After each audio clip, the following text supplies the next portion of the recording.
आपल्या परिसरातील राजकीय, क्राईम व सामाजिक अपडेट जाणून घेण्यासाठी पाहत रहा स्टार वन न्यूज वर्तमान। स्वच्छ विटा, सुंदर विटा, आपले शहर आपली जबाबदारी। विटा शहराला नेहमी स्वच्छ, सुंदर आणि हरित ठेवण्यासाठी विटा नगर परिषदेच्या वतीने स्वच्छ विटा, सुंदर विटा हा उपक्रम राबविण्यात येत आहे। आपले घर आणि परिसर नेहमी स्वच्छ ठेवा। कचऱ्याचे योग्य पद्धतीने वर्गीकरण करा। ओला, सुका, घरगुती घातक आणि सॅनिटरी कचरा वेगळा करून घंटागाडीत द्या। प्लास्टिक पिशव्यांचा वापर टाळा।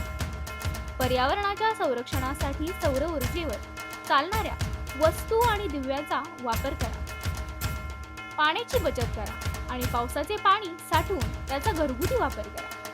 शहर हिरवेगार करण्यासाठी आपल्या परिसरात मोठ्या प्रमाणात वृक्ष लागवड करा। सार्वजनिक ठिकाणी पाळीव प्राण्यांमुळे होणारे प्रदूषण टाळण्यासाठी काळजी घ्या। रस्त्यावर पाळीव जनावरे मोकाट सोडू नका। जुने व वापरण्यायोग्य कपडे, चप्पल तसेच इतर साहित्य कचऱ्यात न टाकता गरजू व्यक्तींना द्या। आणि सर्वात महत्त्वाचे म्हणजे विटा शहर स्वच्छ, सुंदर आणि प्रदूषण मुक्त ठेवण्यासाठी नगर परिषदेला सहकार्य करा।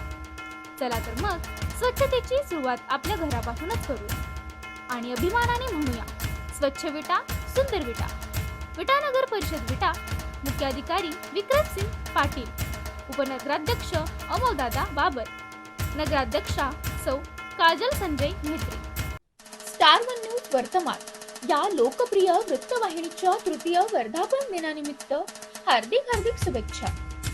आपल्या निर्भीड, निष्पक्ष आणि विश्वासार्ह पत्रकारितेतून जनतेचा आवाज बुलंद करणाऱ्या स्टार वन न्यूज वर्तमानच्या संपूर्ण टीमला तृतीय वर्धापन दिनाच्या मनपूर्वक शुभेच्छा। आपल्या वृत्तवाहिनीने अल्पावधीतच समाजातील विविध घटकांच्या समस्या, प्रश्न आणि घडामोडींना प्रभावीपणे वाचा फोडत जनतेच्या मनात विश्वासाचे स्थान निर्माण केले आहे। आपली पत्रकारिता अशीच निर्भीड, सत्यनिष्ठ आणि लोकाभिमुख राहो। आगामी काळात स्टार वन न्यूज वर्तमानने यशस्वी नवनवीन शिखरे गाठावी आणि समाजहितासाठी अधिक प्रभावीपणे कार्य करावे हीच मनपूर्वक सदिच्छा। शुभेच्छुक प्रकाश भैया बागल, युवा नेते, लेंगरे। मनीषा प्रकाश बागल, सदस्य, जिल्हा परिषद लेंगरे गट यांच्याकडून हार्दिक शुभेच्छा। वसमत मध्ये हॉस्पिटलसाठी 20 लाखांची मागणी। डॉक्टर विवाहितेचा छळ, विटा पोलीस ठाण्यात गुन्हा दाखल। हॉस्पिटल उभारण्यासाठी माहेरून तब्बल 20 लाख रुपये घेऊन ये अशी मागणी करत विवाहित डॉक्टर महिलेचा मानसिक आणि शारीरिक छळ केल्याचा धक्कादायक आरोप समोर आलाय। या प्रकरणी विटा पोलीस ठाण्यात गुन्हा रजिस्टर नंबर 399/2026 नुसार भारतीय न्यायसंहितेच्या कलम 85, 352, 115/2 आणि 3/5 प्रमाणे गुन्हा दाखल करण्यात आलाय। फिर्यादी डॉक्टर महिलेने दिलेल्या तक्रारीनुसार 27 मार्च 2022 पासून 9 मार्च 2025 पर्यंत वसमत आणि तळेगाव, पुणे येथे राहत्या घरात हा कथित छळ झाल्याचे नमूद करण्यात आले आहे। फिर्यादीच्या आरोपांनुसार पतीसाठी वसमत येथे हॉस्पिटल बांधण्यासाठी माहेरून वडिलांकडून 20 लाख रुपये घेऊन यावेत यासाठी सासू सासऱ्यांकडून अपमानास्पद वागणूक दिली जात होती। इतकंच नाही तर तक्रारीत मारहाण, शिवीगाळ तसेच मानसिक आणि शारीरिक छळ केल्याचाही आरोप करण्यात आलाय।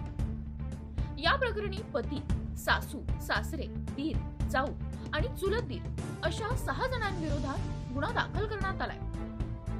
फिर्यादीने विटा पोलीस ठाण्यात प्रत्यक्ष हजर राहून दिलेल्या जबाबावरून पोलिसांनी गुन्हा नोंदवला असून या प्रकरणाचा पुढील तपास पोलीस हवालदार जाधव यांच्याकडे सोपवण्यात आलाय। मात्र या प्रकरणातील आरोपाची सत्यता तपासांती स्पष्ट होणार असून आरोपींवरील आरोप अद्याप सिद्ध झालेले नाहीत। आता या 20 लाखांच्या मागणी मागचं नेमकं कारण काय? विवाहित डॉक्टर महिलेचा खरोखरच छळ झाला का? आणि या प्रकरणात आणखी कोणता धक्कादायक खुलासा समोर येणार? याकडे आता विटा पोलिसांचे लक्ष लागले आहे। प्रतिनिधी कीर्ती गायकवाड। अशा बातम्या पाहण्यासाठी आमच्या चॅनेलला लाईक, शेअर, सबस्क्राईब करा।